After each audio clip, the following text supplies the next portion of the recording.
Assalamualaikum and welcome to my e-portfolio titled Unveiling the Power of English. My name is NUREEN ELYSHA REZAL and I am passionate about teaching English as a second language. This e-portfolio reflects my journey as an educator and my belief in the power of language to connect people and create opportunities. In this e-portfolio, I explore key concepts such as motivation, language learning strategies, ESL teaching methods, and Kagan cooperative strategies. It's not just about theoretical ideas but also about practical applications to make learning more engaging and meaningful for students. Through this platform, I aim to show how English education can inspire and empower learners, making a real impact in their lives. Now, I'm going to share my understanding of the Malaysia Secondary English Language Curriculum. The curriculum aims to improve students' listening, speaking, reading and writing skills for academic, professional and everyday use. It focuses on real-world applications such as debates and group projects to help students think critically and solve problems. The curriculum is aligned with the Common European Framework of Reference for Languages, which is the CEFR, which measures language proficiency from A1 to C2. In lower secondary, students work towards A1 to A2 proficiency, focusing on basic skills. By upper secondary, they aim for B1 to B2 proficiency, handling more complex tasks like writing essays, analyzing text, and discussing topics in detail. Moving on to structure of curriculum, the curriculum is divided into two main stages, which are lower secondary and upper secondary. In lower secondary, the focus is on basic language skills like grammar, vocabulary and simple communication. Students will have to read short stories, write simple compositions and practice speaking. For upper secondary, the curriculum shifts to more complex texts, formal writing, debates and deeper literature analysis to prepare for exams and real-world challenges. For this part, I have provided an artifact that I found in the website. It is an example of reading comprehension paper for Form 1 students. To get to the website, you can simply click the picture and it will bring you to the website.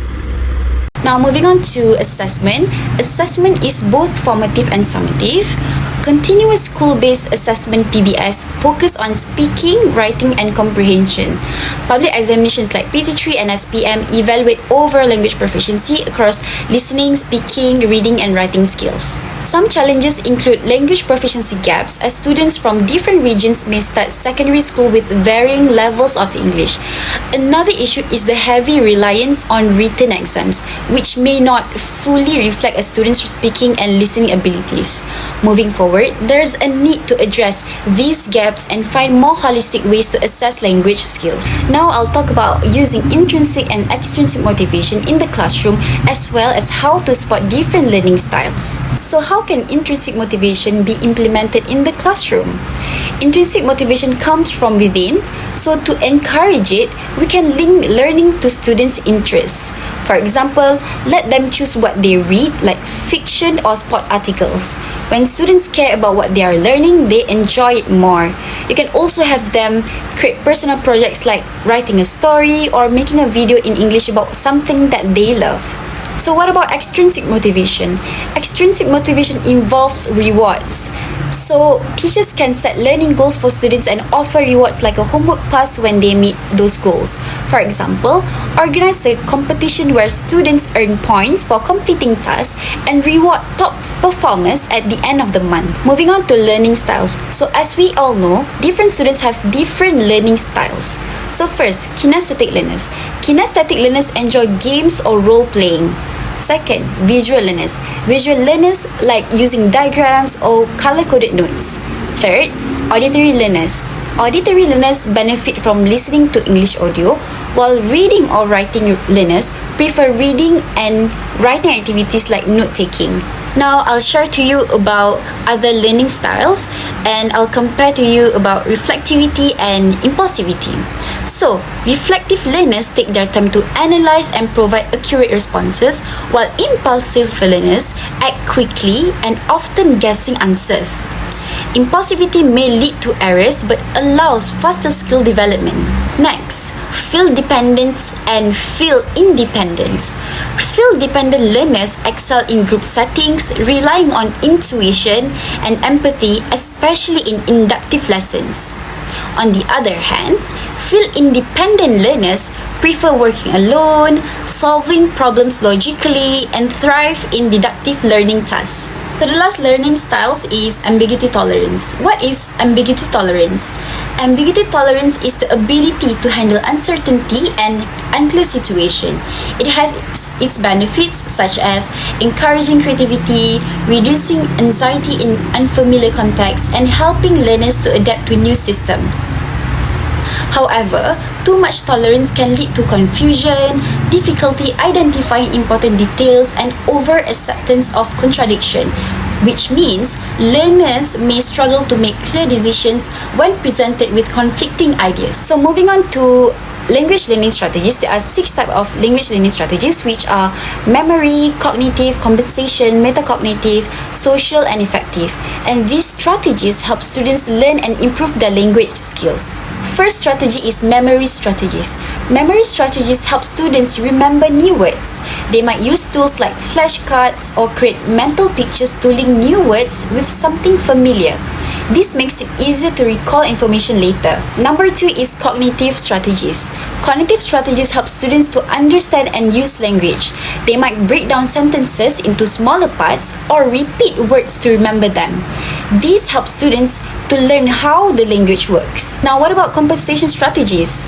Compensation strategies help students keep going even when they don't know a word. They might guess the meaning from the context or use a synonym to say the same thing. The next one is metacognitive strategies. Metacognitive strategies are about thinking about how you learn. Students might set goals, track their progress, or reflect on what they have learned, and this will help them to improve their learning process. Next, social strategies involve learning by interacting with others. Students can ask questions, talk with classmates, or join group discussion, and this will help them practice speaking and listening skills. And the last one is effective strategies. Effective strategies help students to manage emotion. Students might practice relaxing when they feel nervous or finding a way to stay motivated, and this will help them to stay positive and focused while learning. Now let's talk about communication avoidance. Communication avoidance is divided into 2, which are avoidance and compensatory strategies. First one, avoidance strategies.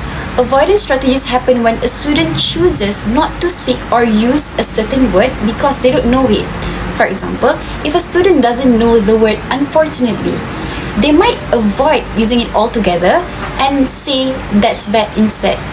And this is actually a way of avoiding discomfort or making mistakes.